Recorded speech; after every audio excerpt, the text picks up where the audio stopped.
Os irmãos estarem em pé, vamos fazer um momento de oração. Em seguida, o Ministério de Louvor estará adorando a Deus, amém? Ó Deus e Pai, nós te agradecemos, Senhor, por mais uma noite que o Senhor nos proporciona a oportunidade, o privilégio de estarmos aqui, reunidos na Tua casa e na Tua presença para te adorar. Obrigado, meu Deus, pelas bênçãos recebidas da Tua mão.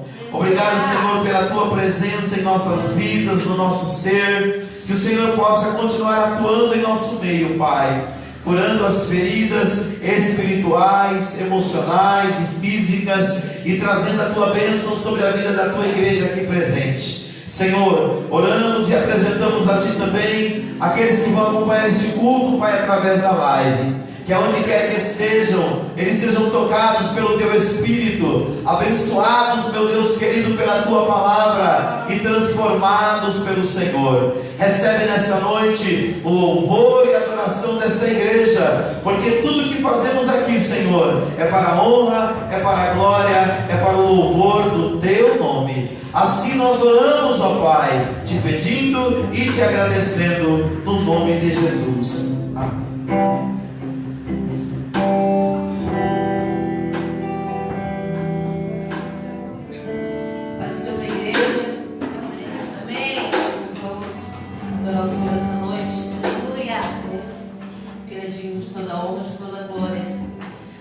Coisas tem feito o Senhor por nós, por isso nós estamos alegres, né? E desde já quero pedir para os irmãos continuarem orando pelo jovem Alisson. É um jovem ali da escola, da sala da Leísa, né? Ele está internado, tratando de uma enfermidade grave, mas graças a Deus nós estamos sendo trabalhados, Senhor, na vida dele. Aleluia! Evangélica, né? E eles também estão orando, né? E Deus é poderoso para fazer a obra na vida dele. Amém? Vamos louvar o Senhor.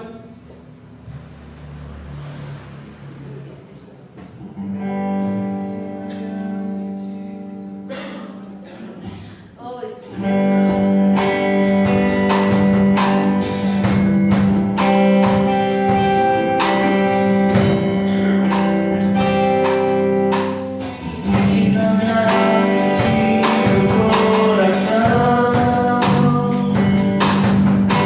Jesus, quero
Os irmãos que trouxeram as suas contribuições podem contribuir também.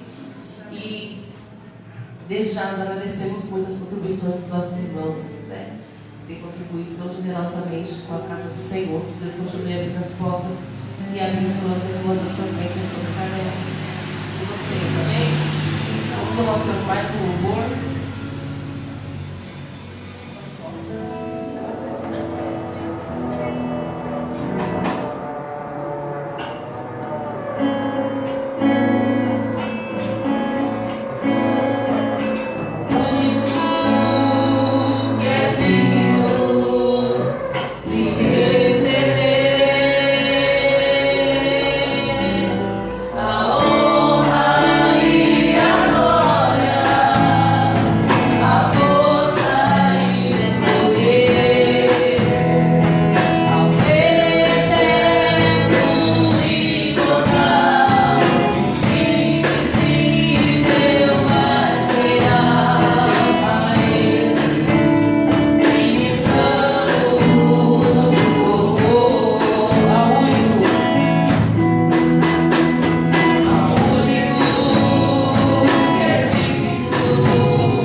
Louvado seja o nome do Senhor. Glória a Deus. Irmãos, vamos ouvir alguns irmãos aqui antes da gente trazer a palavra, né?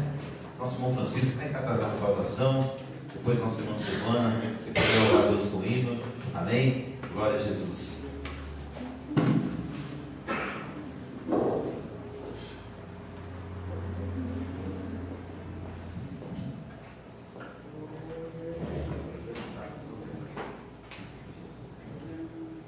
Graças a Deus. Amém.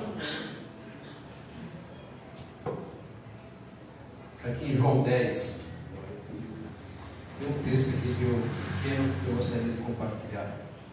João 10, 25 diz assim: Jesus respondeu-lhes: Eu já vos disse, mas não credes. As obras que eu faço em nome de meu Pai testificam de mim. Mas vós não credes, porque não sois das minhas ovelhas. Minhas ovelhas ouvem minha voz, eu as conheço e elas me seguem. Dou-lhes a vida eterna e nunca perecerão, e ninguém as arrebatará da minha mão. Meu Pai que as deu a mim é maior do que todos, Ninguém pode arrebatá-las da mão de meu Pai. Eu e o Pai somos um. Jesus está falando isso aqui porque ele estava lá passeando no templo e os judeus fizeram uma roda em volta dele para provocar ou experimentar. Pediram para que ele se declarasse se ele realmente era o Messias. E aí Jesus falou: eu já disse a vocês, estou cansado de dizer isso. O que eu fico analisando aqui é o privilégio que essa turma teve, tiveram ali de mão beijada, né? A chance de ter Jesus como seu rei, como Salvador, como o próprio Deus, como ele diz: eu estou no Pai. Eu não posso estar no Davi, eu posso estar com Davi, mas Jesus falou: eu estou no Pai, e o Pai está em mim, então é eu mesmo, não é? Então o privilégio que essa turma teve, e hoje não é diferente, viu, pastor? O que me entristece muito, e aí não quero julgar, mas você acaba tecendo algum comentário. As pessoas que declaram que aceitam Jesus, levantam a mão, fazem a confissão, ficam uma temporada, depois vão embora. E aí eu pergunto, e tem um texto aqui na Bíblia que diz que dificilmente essas pessoas voltarão a aceitar Jesus como deveria ser, porque é como se eu crucificasse Jesus 2 vezes. Jesus morreu uma única vez, foi o suficiente. Ele foi o Cordeiro puro, santo e imaculado. Ele obedeceu o Torá de ponta a ponta.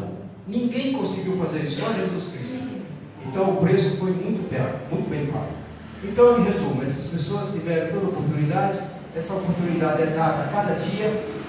O tempo está encerrando, e naquela época eles tinham um tempo de sobra. O tempo está se acabando e as pessoas têm abandonado Jesus, têm abandonado a congregação dos irmãos. Paulo critica isso e é uma pena, porque haverá choro e ranger de dentes. Então, meditemos nessa palavra e ficamos firmes, porque a coroa da glória está reservada para nós. Glória a Deus. Amém? Glória a Jesus. Irmã Silvana, louvando ao Senhor.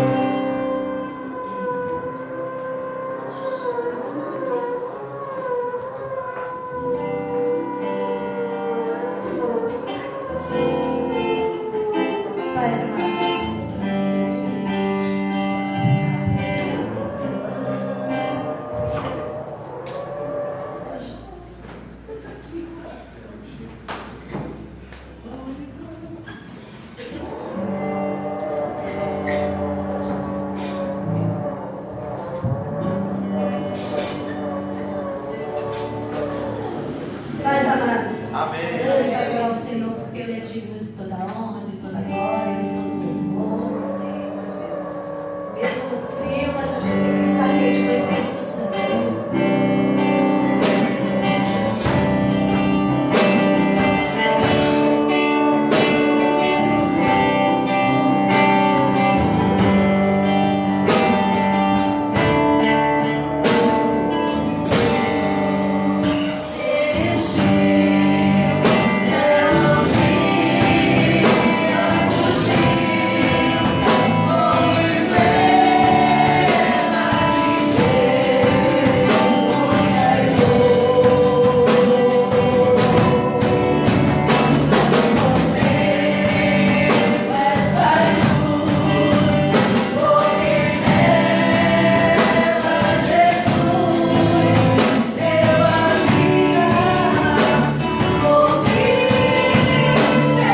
Glória a Deus. Bom é adorarmos e louvarmos o nome do nosso Pai, né, irmãos? Eu gostaria que você abrisse a sua Bíblia comigo na Epístola Universal de Tiago.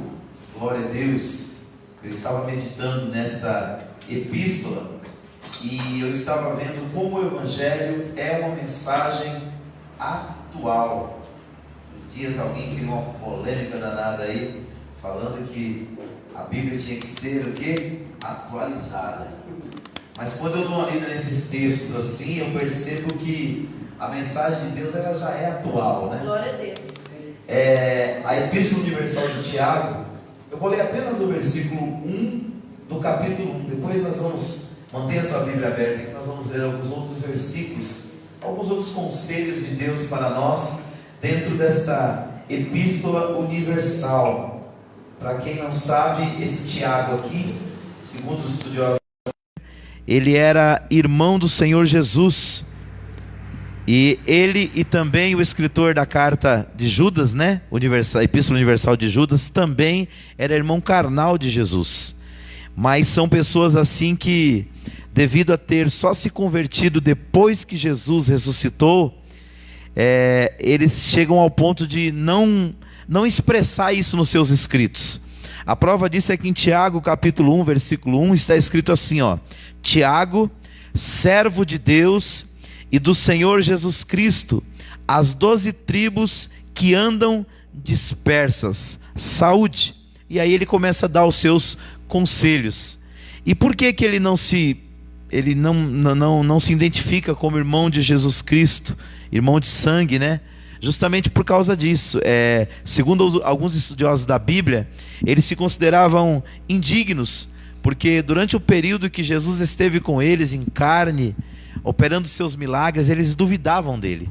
O próprio Evangelho diz que eles só foram crer que Jesus Cristo realmente era o Messias depois que ele veio a ressuscitar. É justamente o que o irmão Francisco acabou de falar, né?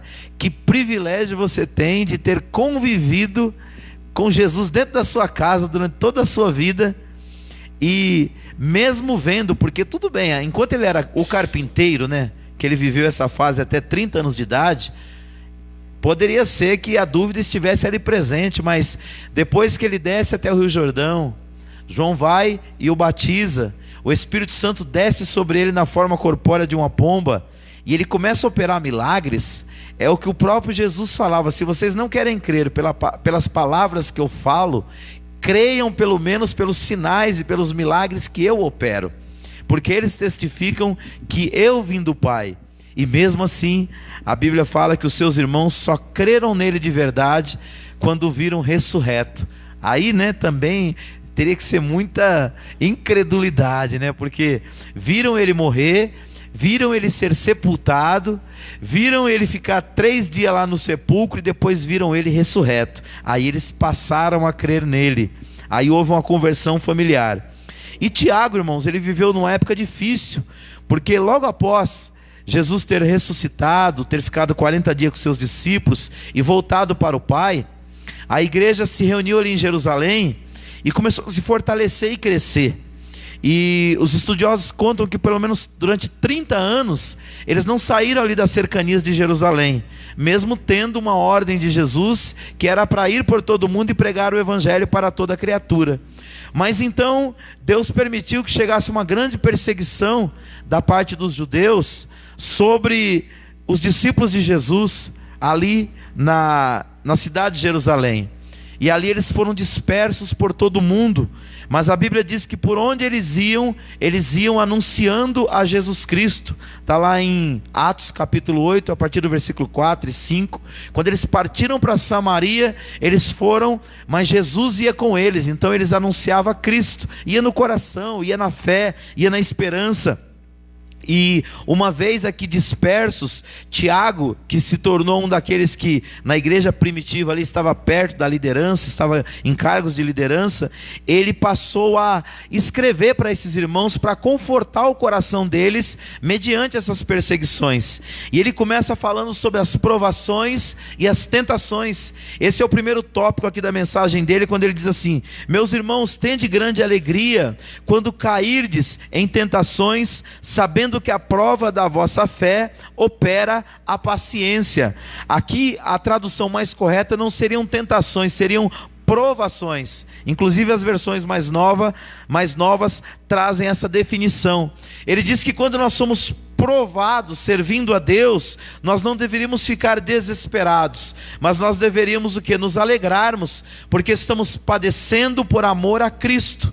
Quando nós padecemos por um mal feito nosso, a gente tem que ter remorso mesmo, mas quando você sofre pela causa de Cristo, você e eu e nós deveríamos nos alegrar, porque a Bíblia fala que antes de nos perseguirem, perseguiram o nosso Senhor e Salvador Jesus Cristo. Ele é o protótipo. Então, se ele passou por dificuldades e perseguições, não significa que nós não passaríamos. Pelo contrário, ele nos avisou para que quando isso acontecesse conosco, nós não perdêssemos a nossa fé. E aqui Tiago começa colocando para a igreja que eles deveriam ter paciência no momento da provação. É muito ruim você ouvir a seguinte expressão: tenha calma, né, quando você está passando uma grande dificuldade.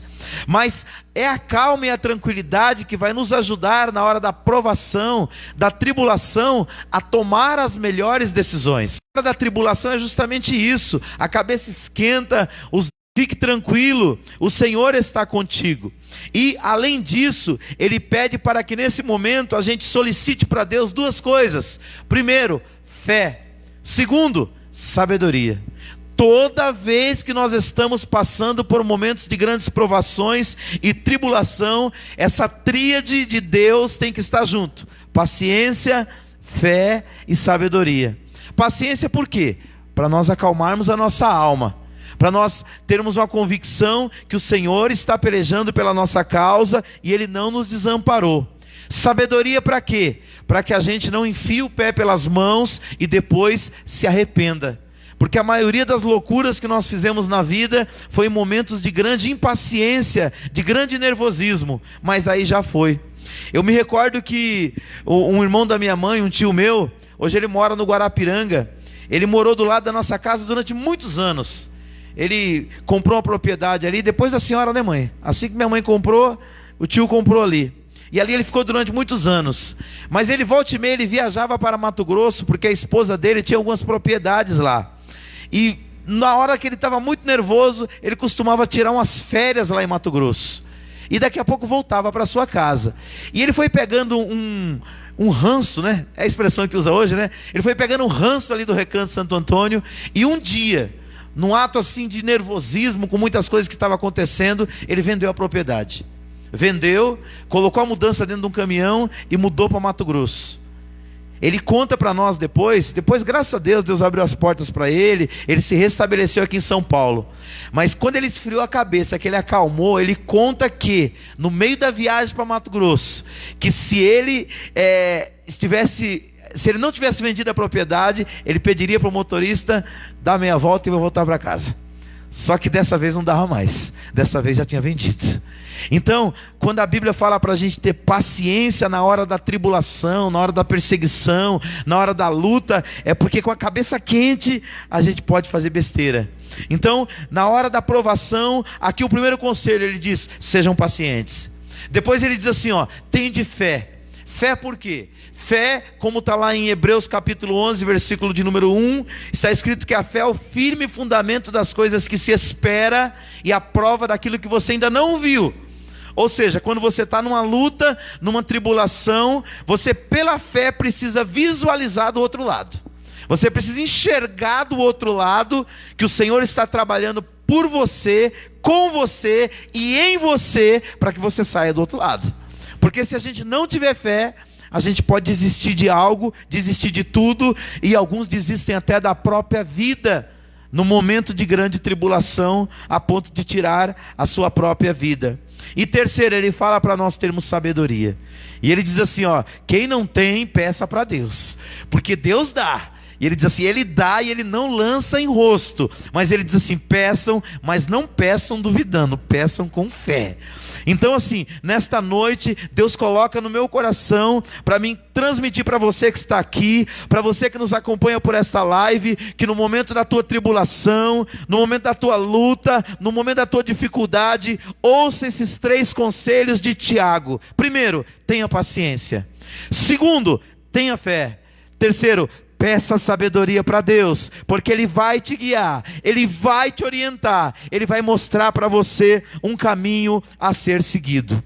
Mas seguindo adiante, no versículo 21 do capítulo 1, ele dá um outro conselho. Ele diz assim, por isso, rejeitando toda a imundícia e superfluidade de malícia, recebei com mansidão a palavra em vós enxertada, a qual pode salvar as vossas almas, e sede cumpridores da palavra, e não somente ouvintes, enganando-vos com falsos discursos.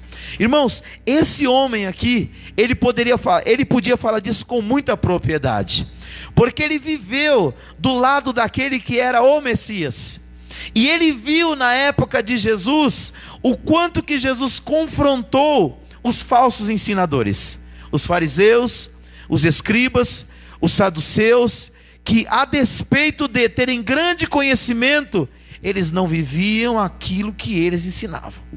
A ponto de Jesus, lá no capítulo 23 de Mateus, ele pronunciar vários ais contra aqueles homens. Se você prestar atenção na leitura dos 4 evangelhos, Mateus, Marcos, Lucas e João, Jesus nunca bateu nas ovelhas, Jesus nunca bateu no povão. Sempre que Jesus pegava mais pesado, era com os líderes. Por quê? Ele entendia que as pessoas às vezes precisavam de exortações, e ele chegou a exortar, mas ele sempre exortava com mais paciência e com mais brandura. Mas quando ele ia para cima dos líderes, aí era pau para dar em doido. Ele confrontava mesmo. Por quê? Ele sabia que a quem mais é dado, mais é requerido. Então ele sabia que o conhecimento que eles tinham não dava a eles o direito de agir do jeito que eles agiam. Então ele tocava na ferida, e várias vezes ele chamou eles de hipócritas. Por quê? Ele dizia, olha, na cadeira de Moisés estão assentados os escribas e os fariseus, fazei tudo o que eles vos mandam. Por quê? Eles estavam mandando baseado na palavra. Ele disse, o que eles vos ensinar na palavra, vocês obedeçam, porém, contudo, todavia, não concorde com as suas más obras. O que ele estava querendo dizer? Aquilo que eles ensinarem de bom, ouçam e pratique. Agora, aquilo que eles vivem erradamente, despreza, porque isso aí não é reino, isso aí não é evangelho, isso aí não é palavra de Deus.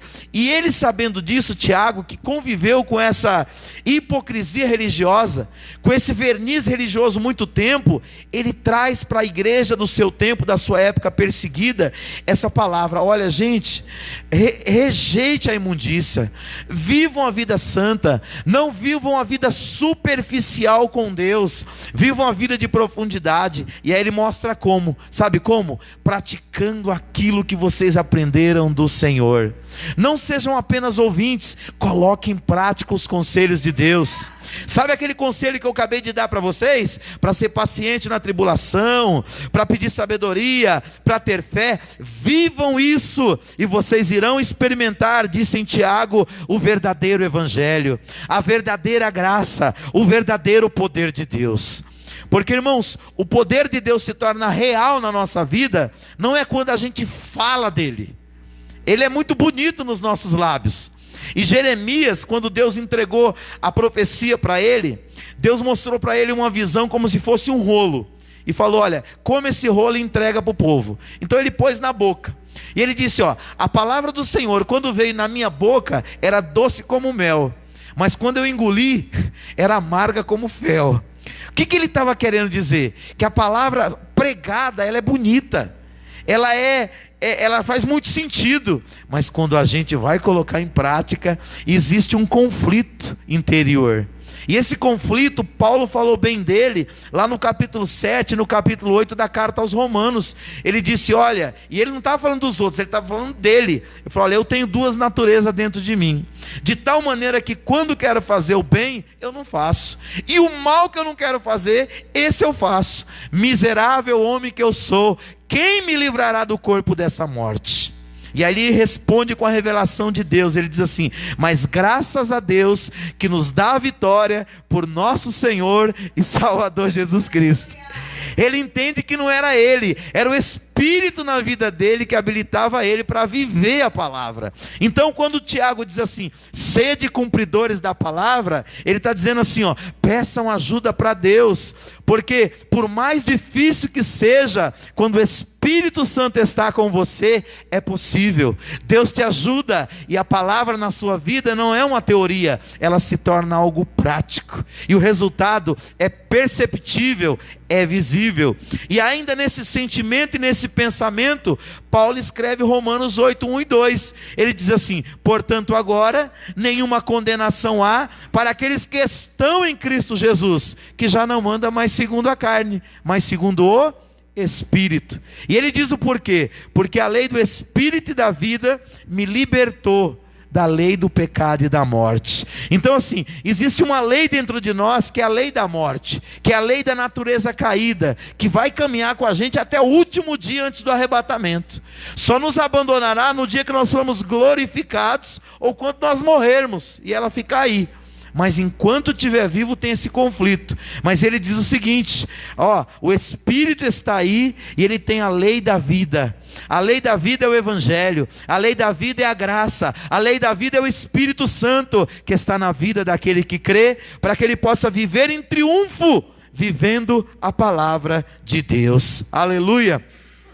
E ele continua dizendo, ele diz assim, ó, aquele porém que atenta bem para a lei perfeita da liberdade, e nisto persevera, não sendo ouvinte esquecido, mas fazedor da obra, esse tal será bem-aventurado no seu feito. Versículo 25 do capítulo 1, ele diz assim, ó, aquilo que ele faz, naquilo que ele faz, ele será bem-aventurado, ele será feliz, ele será felicíssimo, ele será muito contente.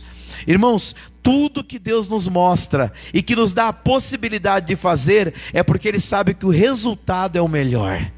O Deus da Bíblia, Ele é muito prático nessas questões. Quando Ele diz, faça isso, é que Ele sabe que o resultado é o melhor para nós. Quando Ele diz, não faça isso, é porque Ele sabe que o resultado daquela ação será o pior para nós. E Ele, como um bom pai, Ele só quer o nosso bem, amém? Glória a Deus. E ele continua aqui dando outros conselhos, dizendo para nós não fazermos acepção de pessoas, dizendo que para Deus todas as pessoas são iguais e importantes. E ele chega no versículo 14 do capítulo 2, mostrando uma coisa interessante. Na teologia paulina, Paulo exalta a fé com relação à salvação. Aqui ele exalta a fé com relação às obras. E algumas pessoas já encontraram uma incoerência entre esses dois estudos, porque tentam estudá-los de formas separadas. E esses dois estudos não é para fazer separado, é para fazer junto. Quando Paulo prega sobre fé, lá em Romanos, ele está falando da fé para salvação. Fé para salvação, irmãos, não necessita de obras, porque toda obra já foi executada no Calvário. A Bíblia fala que aquele que crê com o coração, confessa com os lábios a pessoa de Jesus Cristo, será salvo, ponto. Pela graça sois salvos, por intermédio da fé, e isso não vem de vós, é um presente de Deus, e não vem de obras para que ninguém se glorie. Ou seja, fé salvífica não precisa de obra humana, por quê? Toda obra já foi executada no Calvário. Só que no mesmo capítulo de Efésios, na mesma carta de Paulo aos Efésios, ele começa a tratar também da fé como estilo de vida, que é a fé que está aqui no capítulo 2 da carta aos Hebreus. Ele diz que nós fomos feitos por Deus para as boas obras. E aqui no capítulo 2, ele começa a associar a vida de um cristão que foi salvo pela fé, a vida de um cristão que tem fé em Deus como uma fé frutífera, como uma fé frutuosa. Ele diz assim, ó: meus irmãos, que aproveita se alguém disser que tem fé e não tiver as obras? Porventura a fé pode salvá-lo? Aqui ele não está falando de fé salvífica, ele está falando de fé como comportamento cristão de alguém que conheceu a Deus. Tanto que ele não está falando para ímpios, ele está falando para a igreja. E ele diz assim, ó: e se o irmão ou a irmã, ele dá um exemplo prático disso, e se o irmão ou a irmã estiverem nus e tiverem falta de mantimento cotidiano, e algum de vós lhes disser: ide em paz, aquentai-vos, fartai-vos, e não lhe derdes as coisas necessárias para o corpo, que proveito virá daí? É como se ele dissesse assim: que raio de cristianismo é esse que você está vivendo? Que evangelho é esse que você diz? Que fé é essa que você tem em Deus, que te salvou, que te libertou, que te abençoou, e você vê uma pessoa com frio, batendo na tua porta, e você fala: vai que a fé vai te esquentar, né? Ele diz: não. Aí ele continua o raciocínio: assim também a fé, se não tiver as obras, é morta em si mesmo. Olha o contexto aqui não é salvação em Cristo, o contexto aqui é vida cotidiana com Deus. Se eu recebi uma fé que me salvou, se eu recebi uma fé que me garantiu o direito de ir para o céu, se eu recebi uma fé que mudou os meus valores, como é que alguém necessitado pode bater na minha porta e eu virar as costas, podendo ajudá-la? Ele não está falando de quem não pode ajudar, ele está falando de quem pode. Se você pode ajudar e você não ajuda, aí ele ironiza assim: que fé é essa? Você acha que essa fé vai te salvar? Ele ironiza os cristãos da sua época. E por que ele está falando isso? Irmãos, nós não estamos falando dessa época de fartura que nós estamos vivendo hoje. Porque o crente hoje, quando passa a prova, ainda corre ali, pega uma cesta básica, corre ali, pega uma doação, corre ali.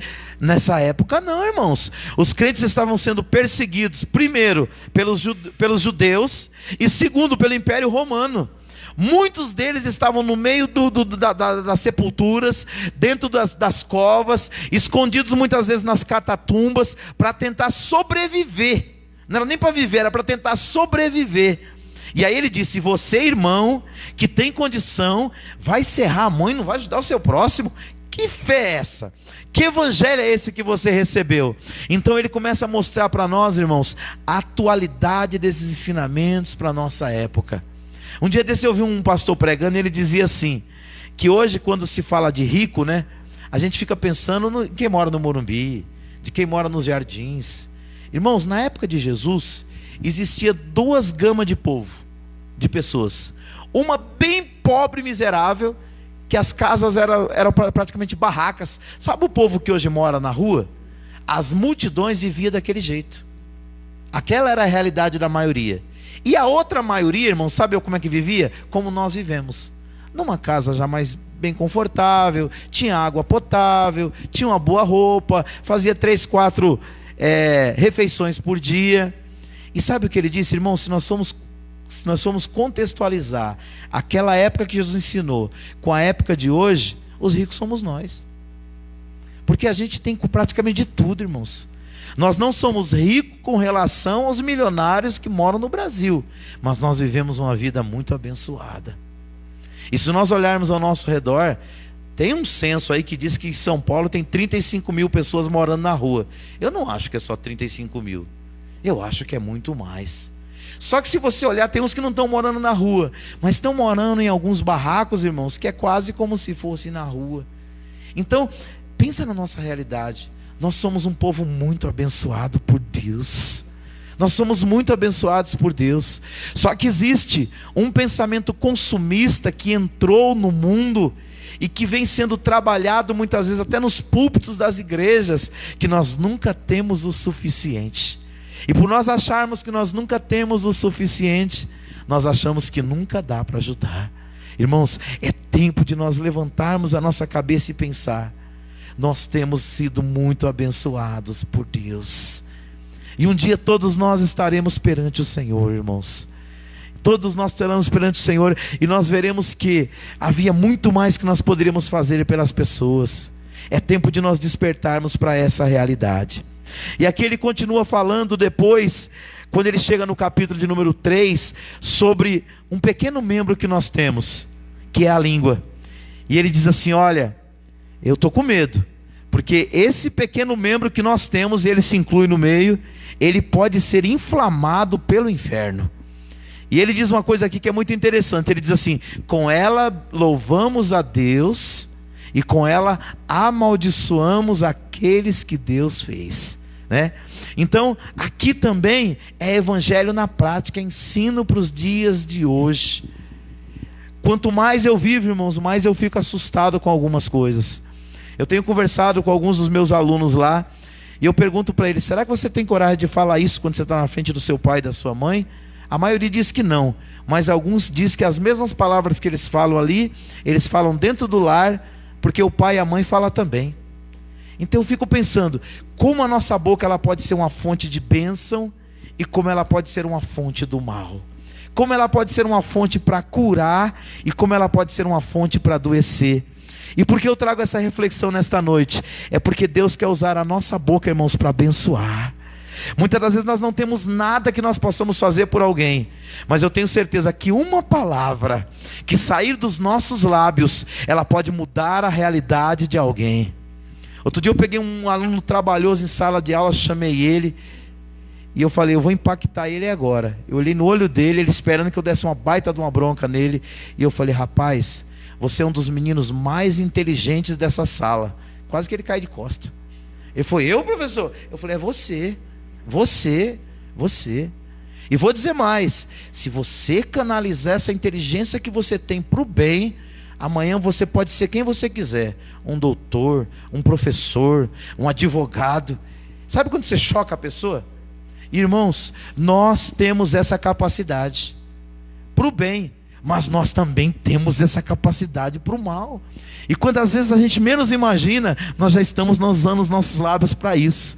Mas Deus nessa noite quer que você, eu, cada um de nós, abra a nossa boca para abençoar, para curar, para restaurar. Deus vai te enviar em lugares, diante de pessoas que na sua autoestima elas estarão destruídas. E Ele diz aqui para você nesta noite: com as suas palavras, com aquilo que sair da sua boca, essas pessoas serão reconstruídas no Senhor. Você não precisa fazer força, só declara para ele o que está na Bíblia. Diga para ele que ele é alvo e objeto do amor de Deus. Diga para ele que o Senhor o ama a ponto de enviar o Filho único que ele tinha para morrer por ele. Diga para ele que Deus tem um lugar no céu para ele no dia que ele morrer. Diga para ele que nessa vida Deus quer abençoar ele. Ou seja, não é fazer força, irmãos, é falar simplesmente o que está escrito. Isso já pode mudar muito a realidade das pessoas. E eu tenho certeza que você já vai andar acima da média de muita gente, porque tem muita gente que só consegue ver o mal. E Deus vai abrir os teus olhos e os meus olhos, e nós veremos possibilidades em terra seca, em desertos. Porque quando você profetiza a palavra, situações mudam para a glória de Deus. Alguns anos atrás eu ouvi uma palavra que tem tudo a ver com isso que eu estou dizendo, e a pessoa que pregava dizia o seguinte: nós somos construtores de destinos, irmãos. Pensa, quando você anuncia a palavra de Deus, você está mudando radicalmente o destino daquele que crê. A Bíblia diz que o homem sem Deus, ele anda a passos largos em direção ao abismo. Quando você declara o evangelho da graça de Deus, você está mudando o destino dele. A Bíblia fala que o caminho do justo é para cima, para desviar do inferno que está embaixo. Então quando você declara a palavra com a sua boca, com a sua língua, com as suas palavras, você está mudando destinos. Aleluia! Continuando, no capítulo 4, ele dá um conselho para nós. Ele diz assim: olha, vocês precisam resistir às paixões. E aqui paixões poderia ser traduzida a emoções. Ele diz assim: vocês precisam resistir às emoções negativas. E olha o que ele diz: de onde vêm as guerras e as pelejas entre vós? Porventura não vem disto, a saber dos vossos deleites, que nos vossos membros guerreiam? Cobiçais e nada tendes, matais e sois invejosos, e nada podeis alcançar. Combateis e guerreais e nada tendes, porque não pedis. Pedis e não recebeis, porque pedis mal, para gastardes nos vossos deleites. Adúlteros e adúlteras, não sabeis que a amizade no mundo é inimizade contra Deus? Portanto, qualquer que quiser ser amigo do mundo, constitui-se inimigo de Deus. Ao versículo 5, coisa linda. Ou cuidai vós, quem vão diz a Escritura, o Espírito que em vós habita tem ciúmes? Antes ele dá maior graça. Portanto diz, Deus resiste aos soberbos, mas dá graça aos humildes. Sujeitai-vos, pois, a Deus, resisti ao diabo, e ele fugirá de vós. 8, chegai-vos a Deus, e ele se chegará a vós. Queridos, do que ele está falando aqui? Das emoções humanas sem Deus. Quando as nossas emoções não são controladas pelo Senhor, elas nos levam para longe dele. Os desejos são impuros, os pensamentos são impuros, e aquilo reflete numa atitude impura, a ponto dele falar que a amizade com o mundo é inimizade com Deus. Mas, irmãos, quando nós começamos a encher o nosso coração das coisas de Deus, das coisas do reino, se cumpre em nós aquilo que Paulo disse à igreja de Filipos. Ele disse assim: se vocês estão com Cristo, passe a pensar nas coisas mais que são de cima e não nas coisas que são de baixo. Ele diz que nós estamos aguardando uma cidade cujo artífice construtor é o nosso Deus. Ou seja, ele dá para a gente outras coisas melhores para nós desejarmos e pensarmos, e ele diz para nós atentarmos mais para as coisas que nós não podemos ver, porque as coisas que nós vemos, elas são materiais, perecíveis e passageiras. Então, quando o nosso coração está cheio das emoções do céu, irmãos, o que nós desejamos são as coisas do céu. Não é que nós não precisamos das coisas daqui, nós estamos aqui, nós não somos anjos. Precisamos comer, precisamos beber, precisamos vestir, mas ele está propondo um caminho mais excelente. Ele diz: olha, Deus não tem só pão, Deus não tem só roupa, Deus não tem só casa, Deus não tem só comida, não. Deus tem tesouros maiores para aqueles que creem nele. Aleluia! E aqui ele diz que quando nós fazemos isso, nós nos chegamos a Deus. E quando nós chegamos a Deus, ele também se chega a nós. Nunca é Deus que se afasta do homem, é sempre o homem que primeiramente se afasta de Deus. E o conselho de Deus para nós é: buscai ao Senhor enquanto se pode achar, invocai-o enquanto ele está perto. Glória a Deus. E eu quero concluir aqui a nossa reflexão nesta noite com os últimos versículos aqui do capítulo 5, quando ele fala para nós acerca da oração. Ele diz assim no versículo 12 do capítulo 5: mas sobretudo, meus irmãos, não jureis nem pelo céu, nem pela terra, nem façais qualquer outro juramento, mas que a vossa palavra seja sim, sim, e não, não, para que não caiais em condenação. Aí olha que coisa linda, ele diz: está alguém entre vós aflito? Ore. Está alguém contente? Cante louvores. Está alguém entre vós doente? Chame os presbíteros da igreja e orem sobre ele, ungindo com azeite em nome do Senhor. E a oração da fé salvará o doente, e o Senhor o levantará. E se houver cometido pecado, ser-lhe-ão perdoados. Confessai as vossas culpas uns aos outros e orai uns pelos outros, para que sareis. A oração feita por um justo pode muito em seus efeitos. Aí ele ilustra: Elias era homem sujeito às mesmas paixões que nós, e orando pediu que não chovesse, e por 3 anos e 6 meses não choveu sobre a terra. E orou outra vez, e o céu deu chuva, e a terra produziu o seu fruto. Queridos, eu não sei o que você está vivendo, mas eu tenho uma palavra de Deus para você nesta noite. A oração, ela pode mudar a sua realidade. Quando nós olhamos para a Bíblia, nós vemos centenas de exemplos de orações compridas, curtas, de pé, de joelho, deitado, sentado, chorando, alegre, que mudaram realidades. Quando eu olho para a história da igreja, eu vejo testemunhos e mais testemunhos de homens e mulheres que oraram e o Senhor os atendeu. Quando eu olho para os meus quase 30 anos de caminhada com Deus, eu vejo muitas das minhas orações que Deus não respondeu, que Deus respondeu, e algumas que Ele ainda não respondeu, mas já está trabalhando e mostrando para mim que Ele vai atender.